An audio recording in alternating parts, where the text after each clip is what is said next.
a simple blue ribbon celebrating my son's passion in our community garden, unexpectedly unleashed a torrent of rage that threatened to poison everything we held dear. The community garden was supposed to be our sanctuary. When my 12-year-old son, Leo, first showed an interest in horticulture, I was thrilled. He wasn't a sports kid, and while his grades were stellar, he was always a little quiet, a little too in his own head. But with his hands in the dirt, something bloomed in him too. We got a small plot, just 10 by 10 feet, nestled between a retired couple's explosion of sunflowers and a young woman's meticulously organized herb collection. For Leo, that little square of earth was the entire world. He read university-level textbooks on soil, pH, companion planting, and organic pest control. His little plot became a marvel, a miniature Eden of thriving tomatoes, intricate trellises of beans, and a border of marigolds so bright they practically hummed. And then there was Frank Henderson. Frank had the plot kitty corner to ours. He was a man in his late 60s, with a face permanently flushed from either sun or cheap beer, and a gut that strained the fabric of his faded classic rock t-shirts. Frank had been at this garden for decades, and he acted like he owned the place. He didn't just grow vegetables, he cultivated grievances. His voice was a permanent, booming complaint about the city, the weather, the youth of today, you name it. From day one he'd taken a special, unwelcome interest in us. It started with small things. "You sure you know what you're doing there, Chief?" he'd call over to me, even though Leo was the one carefully measuring out compost. When Leo explained his method for deterring aphids with ladybugs, Frank just snorted. "Waste of time, just spray 'em. All that organic nonsense is for city slickers who don't know a weed from a turnip." He never called Leo by his name. It was always kid, him, or your boy. He'd watch Leo work, a smug little smirk on his face, as if he were just waiting for failure. I told Leo to ignore him, to let his results speak for themselves. And they did. While Frank's squash plants were yellowing, Leo's were dark green and vibrant. While Frank's prize-winning tomatoes were looking a little stressed, Leo's were heavy with perfect, unblemished fruit. The tension came to a head last Saturday. The garden has a small, informal get-together every summer, a potluck where they hand out a little blue ribbon for plot of the year. It's just for fun, a way to build community. I brought pasta salad. Leo brought a bowl of his own cherry tomatoes that were as sweet as candy. People raved about them. When Maria, the garden coordinator, stood on a bench to announce the winner, I saw Frank puff out his chest. He'd won the last 3 years running. And this year's blue ribbon, Maria announced with a wide smile, for his incredible biodiversity, healthy soil, and a truly stunning crop, goes to Leo. A warm round of applause broke out. My heart swelled with so much pride I thought it would burst. Leo's face, usually so serious and focused, lit up with a shy, brilliant smile. He walked up to get his ribbon, looking down at his sneakers the whole way. People patted him on the back. The retired couple gave him a thumbs up. It was a perfect moment. And then Frank's laugh cut through the air like a rusty saw. It wasn't a friendly laugh. It was loud, ugly, and full of contempt. Everyone turned to look at him. He was leaning against the tool shed, shaking his head with a look of theatrical disbelief. "Oh, you've got to be kidding me," he boomed, his voice dripping with mock amusement. "You're giving the prize to the new kid. Ha, look at that. The little diversity hire wins the garden prize. Guess my 30 years of work here doesn't count when they need to fill a quota." He laughed again, a horrible barking sound. Probably got a scholarship to be here, too. The air went frigid. The friendly chatter died instantly. Maria's face fell. My wife, who was standing beside me, gripped my arm so tightly her nails dug into my skin. Every muscle in my body went rigid. A white-hot rage, pure and blinding, surged through me. I saw my son's smile vanish, his shoulders slump. He was still holding the little blue ribbon, and he looked so small. All I wanted to do was cross the 20 feet between us and wipe that disgusting, self-satisfied smirk off Frank's face. I took a step forward. My fists clenched so hard my knuckles were white. The world narrowed to just me and him. But before I could take another step, Leo's quiet voice cut through the suffocating silence. He hadn't looked at me. He hadn't even looked at Maria. He was looking directly at Frank. There were no tears in his eyes, no fear in his voice, just a calm, analytical tone, like he was observing a specimen under a microscope. "Mr. Henderson," he said, his voice clear and steady, "you shouldn't laugh so hard. You'll stress your plants, especially since your tomatoes are already showing advanced signs of blossom end rot." For a second, the only sound was a lone cricket chirping from under the picnic table. Frank's face, which had been a mask of cruel amusement, froze. The laughter died in his throat, replaced by a deep, mottled red that crept up his neck. He looked like a man who had been slapped. He sputtered, pointing a trembling, dirt-caked finger at my son. What did you just say to me, you little—" He couldn't seem to find the word. Leo didn't flinch. He simply gestured with his head toward Frank's plot. "Blossom end rot.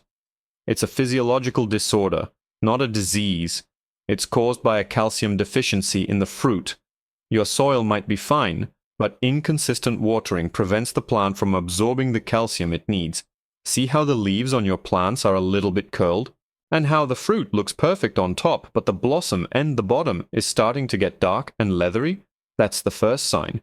In a week they'll be rotten on the vine."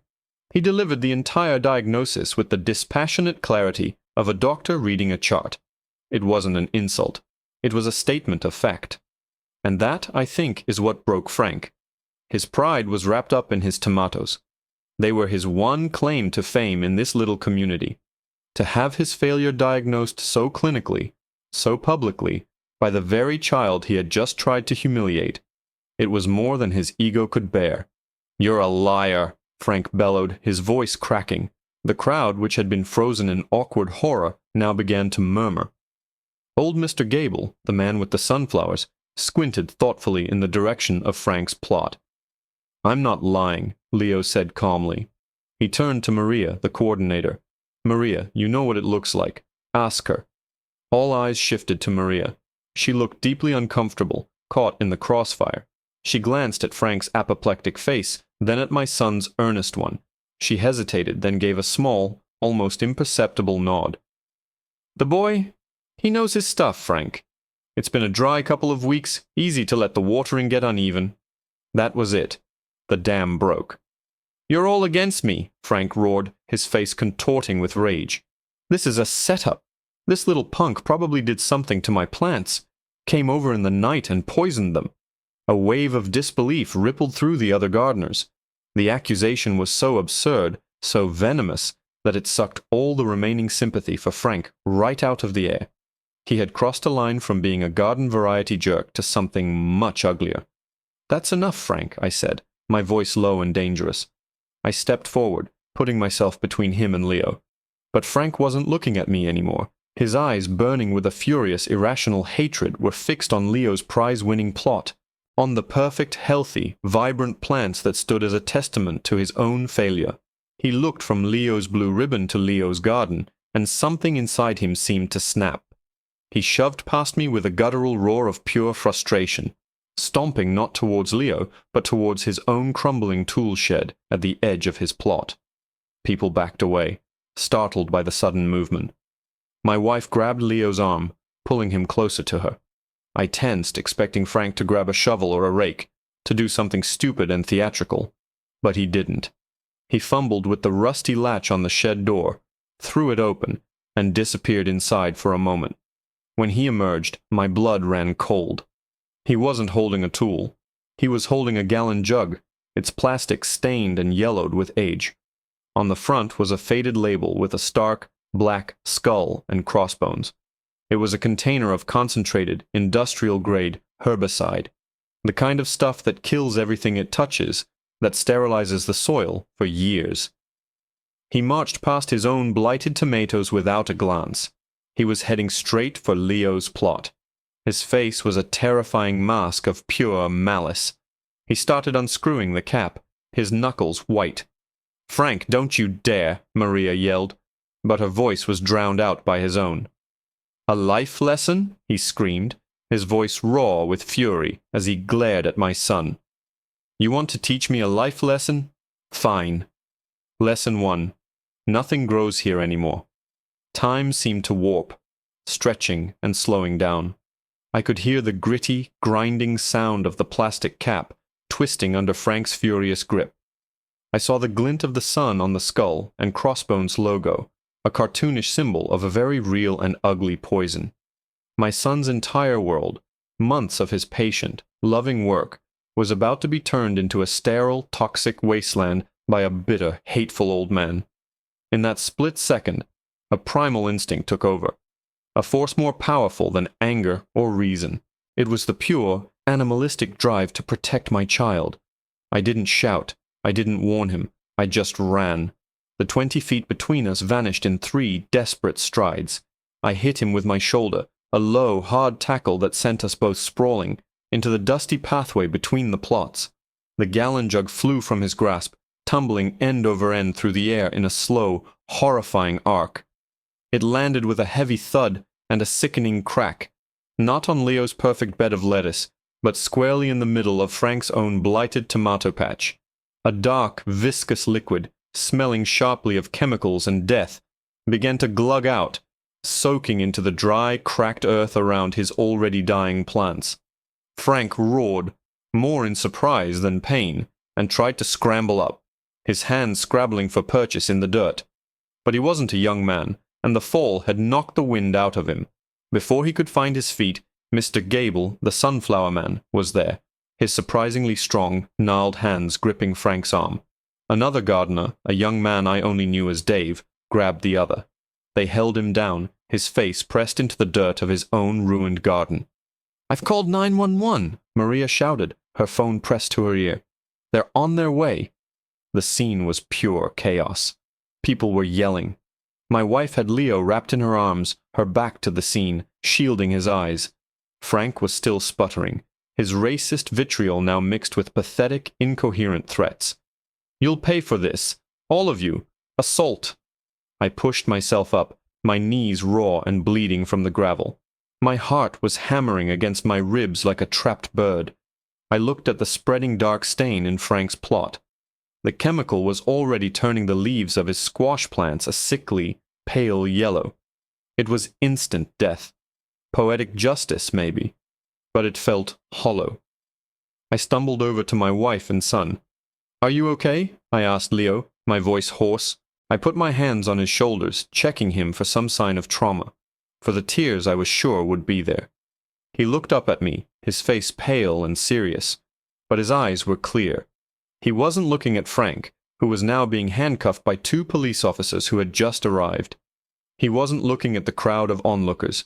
He was looking at the ground, at the path of the spilled herbicide. His brow was furrowed in concentration, the way it got when he was trying to solve a complex problem.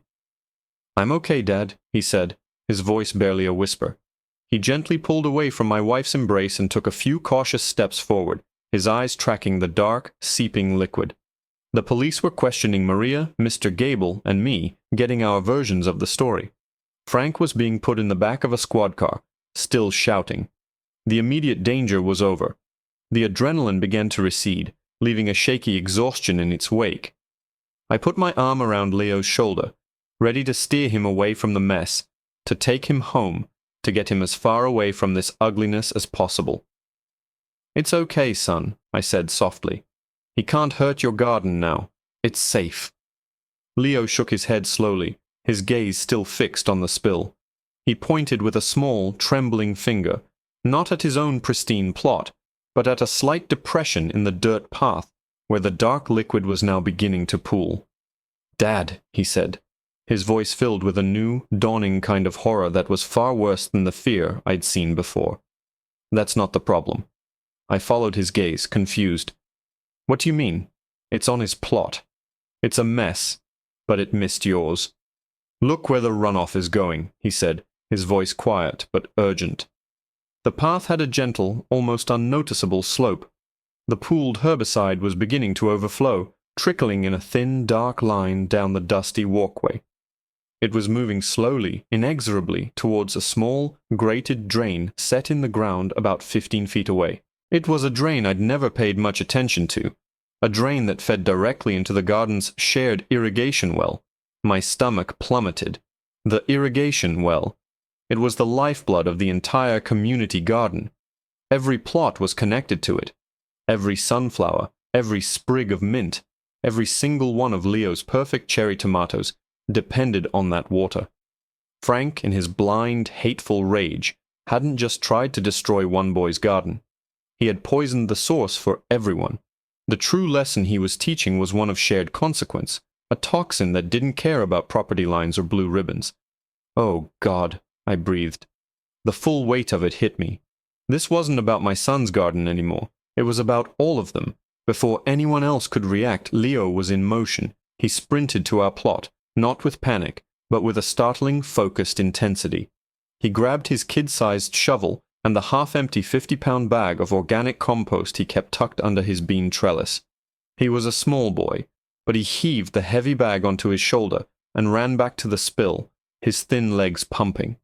"Dad, help me!" he yelled, his voice cutting through the confused murmurs of the remaining gardeners. He ripped the top of the compost bag open with his teeth and started frantically shoveling the rich, dark soil onto the leading edge of the toxic trickle. He was building a dam. The sight of my son, covered in dirt and sweat, fighting to save the garden that had just been the scene of his own humiliation, snapped me and everyone else out of our stupor. "He's right," I shouted. "We have to stop it from reaching the well." It was like a switch flipped. Mr. Gable let out a string of curses and ran for his own shed, emerging with a heavy-duty hoe.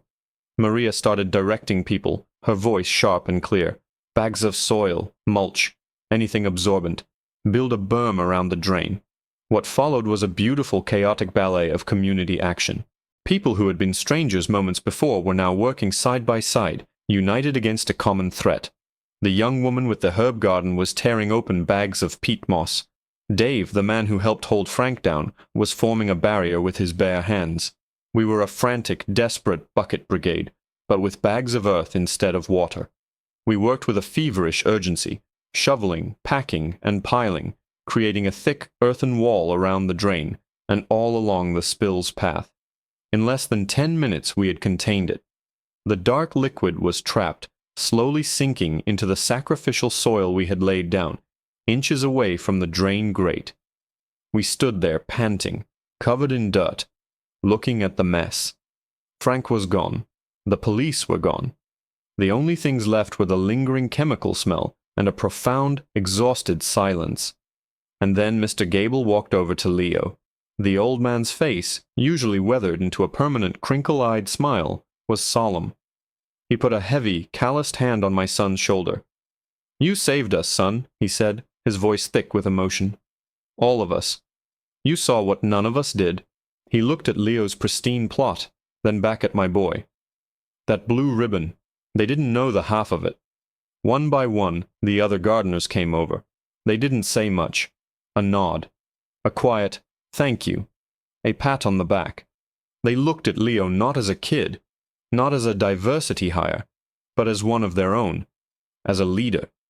He had taught them all a lesson that day, not with anger or retribution, but with knowledge, courage, and an instinct to protect the whole, not just his own small part.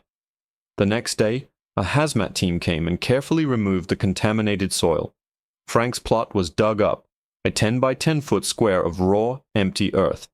He was charged with assault, property damage, and a host of environmental violations. We heard later he was forced to sell his house to pay the fines and restitution. He never set foot in the garden again. The community rallied. They helped us replace the soil we'd used to contain the spill. People offered Leo cuttings from their own plants. The garden, which had been threatened by one man's hatred, became more unified, more of a true community than ever before. A few weeks later, we found a small, hand-painted sign hammered into the ground at the head of Leo's plot. It was a simple piece of wood, but on it were painted the words, "Leo's Garden, Plot of the Year, and the Year After That." And underneath, in small letters, it said, "Thank you." My son didn't just grow vegetables in that little square of earth. He grew respect. He faced down the ugliest kind of prejudice and didn't just win. He protected everyone, even those who hadn't protected him. And that was a harvest more valuable than any blue ribbon could ever represent.